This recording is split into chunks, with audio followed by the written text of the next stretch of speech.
Hello everyone, welcome to our Passion Week Devotionals. My name is Pastor Gabriel, and I'm going to be diving into God's Word with you today, and we're going to be covering John 6:35.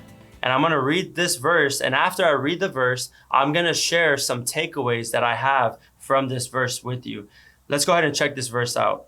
It says, Jesus replied, I am the bread of life. Whoever comes to me will never be hungry again. Whoever believes in me will never be thirsty. Here's 3 takeaways that I got from this passage here, this verse.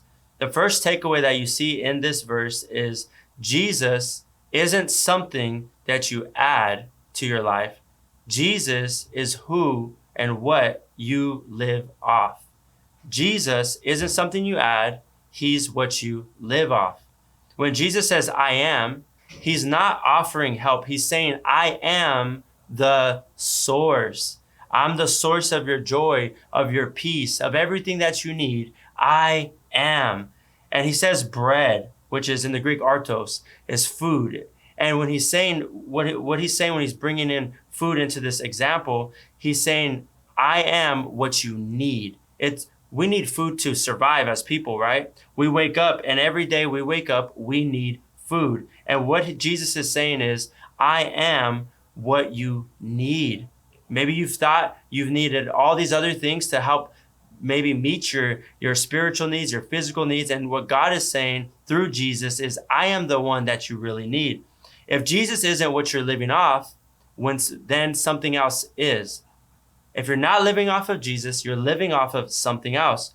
People today are feeding on multiple different things. People are feeding on money, success, relationships, and even doing ministry.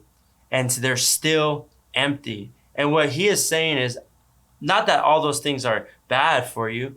However, he's saying, I need to be your source. I need to be priority before all those things. Everything that we have in life can be healthy when we are healthy in our relationship with God. Why are they still empty? Because none of those things were built to sustain your soul. None of these things in life are built to sustain your soul. You can have the greatest relationship that there is. You can have a great career. You can have all these awesome things, and you can go through challenges in life as well. But nothing that this world has to offer us can really sustain our soul. You don't sprinkle Jesus into your life runs on him, or you're going to run dry. This is what Jesus is helping us understand in this passage. And the second takeaway is this: follow Jesus daily, not just in a moment. Follow Jesus daily, not just in a moment. He says, whoever comes to me, and that word, when you define that word, erkomai, it's ongoing, it's continuous, ongoing, repeated action. So it's not, I came once to Jesus. It's, I keep coming to Jesus. I stay coming to the Lord. This is my lifestyle. Now, this is where we can miss it. We have a moment with God, but we don't develop a walk with God. You have a moment with God, but have you developed a walk with God? We don't eat one time and then say, I'm set for life, right? You have to eat multiple times. You have to eat throughout the day. And it's the same thing spiritually. Third takeaway is this: believing isn't just saying you believe. It's depending on him. Have you ever heard of the saying, talk is cheap, or actions speak louder than words? It's not just about speaking the right things, saying the right thing. It's actually following through. It's actually depending on God. Whoever believes, which that word believes, it's not just saying I believe in God. This is, I trust him with my life. Do you trust God with your life? With every circumstance that comes your way, with every challenge, do you trust God with your life? This also means I lean on him.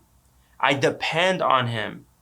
A lot of people believe in the existence of Jesus. They believe that he's real. They believe that he really died on the cross. They believe the teachings of Jesus, but they're trusting in everything else more than they are in him. Is Jesus the one that you trust in? And if you're trusting in other things more than him, that is not truly believing in him. Real belief is trust, and it's also surrender. So what Jesus is really saying, let's check this passage out again, this verse. I am the bread of life. Whoever comes to me will never be hungry. I like the word whoever because it's helping you understand it does not matter what your background is. What's your ethnic background? What's your, maybe you feel like I'm a really bad sinner. It's not saying there's a qualification of who can come to him. He's saying you're all invited to come to me.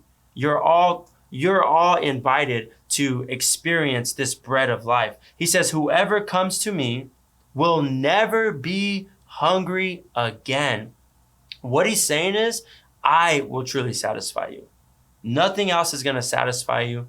I'm the one that can truly satisfy you. I know what you need. I know the details of your life. I know the ups and the downs of your life. I know the thoughts that you have when you lay your head on the pillow. I know where you're really at. And maybe others around you don't know where you're at, but God is letting you know, I know where you're at and I can sustain you. I could fulfill you. I can help you.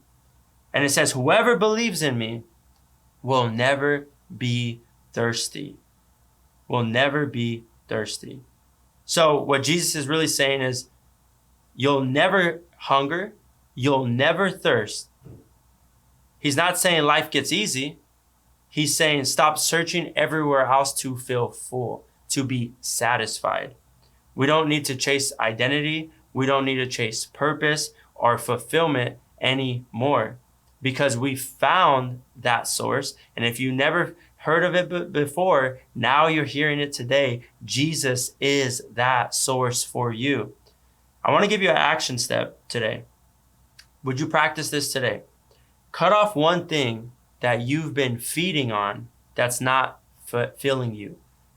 Cut off one thing that you've been feeding on that's not filling you and replace that with Jesus. So for an example, and maybe you get stuck, a lot of us, we get stuck on social media. We get stuck on our phones and maybe you're just scrolling on your phone.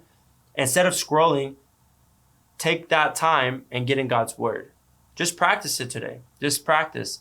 Instead of stressing, maybe you stress out or you worry about situations really quickly and your first response has been anxiety.